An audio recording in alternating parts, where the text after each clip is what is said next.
matin, on a effectué une batterie de tests justement pour évaluer l'état de forme de l'effectif actuel en présence.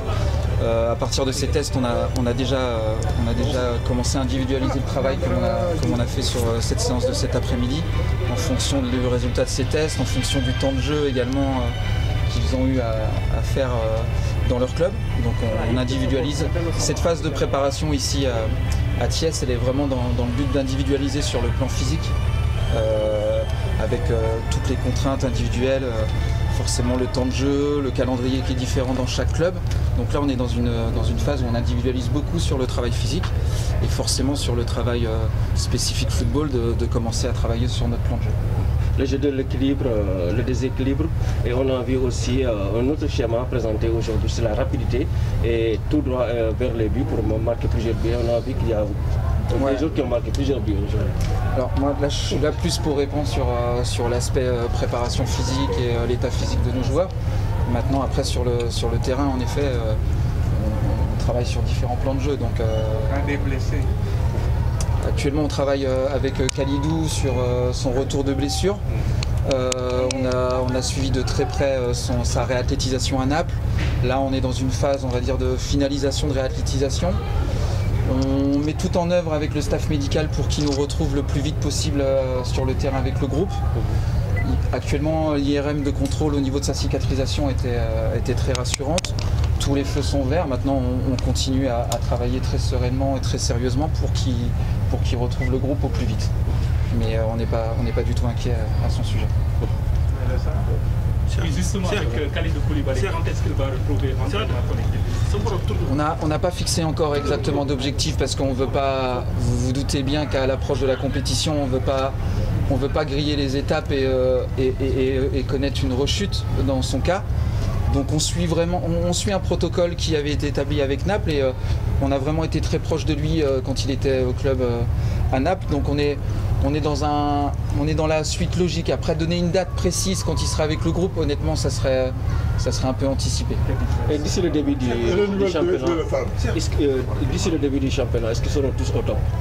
L'objectif, il est vraiment en fait de préparer tout le monde pour être au top de cette compétition, mais aussi on sait que cette compétition doit nous amener à jouer plusieurs matchs et on souhaite jouer 7 matchs pour forcément atteindre cette finale. Donc il ne faut pas oublier ça non plus. C'est-à-dire qu'on va jouer dans un contexte particulier au Cameroun, on le sait, avec l'altitude, avec la chaleur et l'humidité.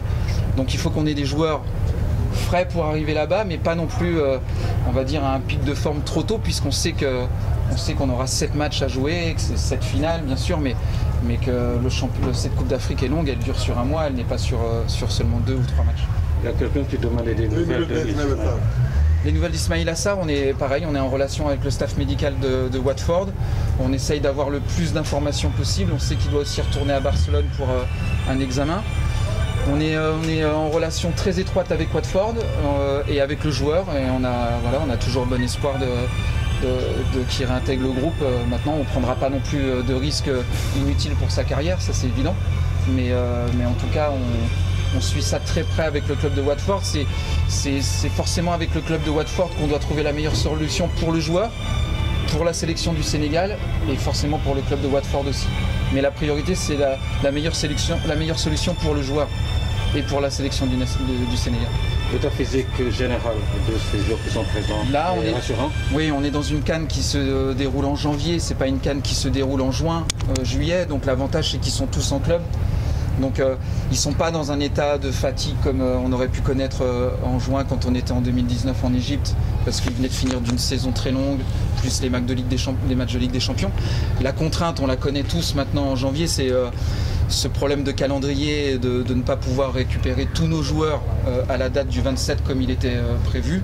On est tous, toutes les sélections, toutes les nations sont forcément embêtées par rapport à ça. Alors un peu plus le Sénégal parce qu'on a la chance d'avoir de bons joueurs qui jouent dans des bons championnats et qui sont encore en compétition.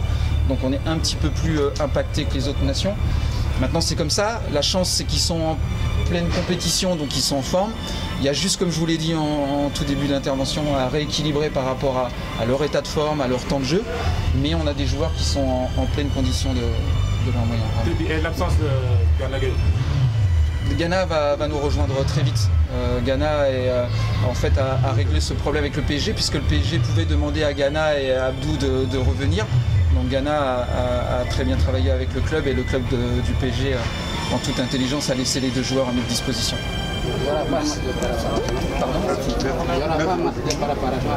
On travaille sur un match de préparation, bien sûr, avant de partir au Cameroun. On travaille sur ça. Merci beaucoup. Merci. Allez.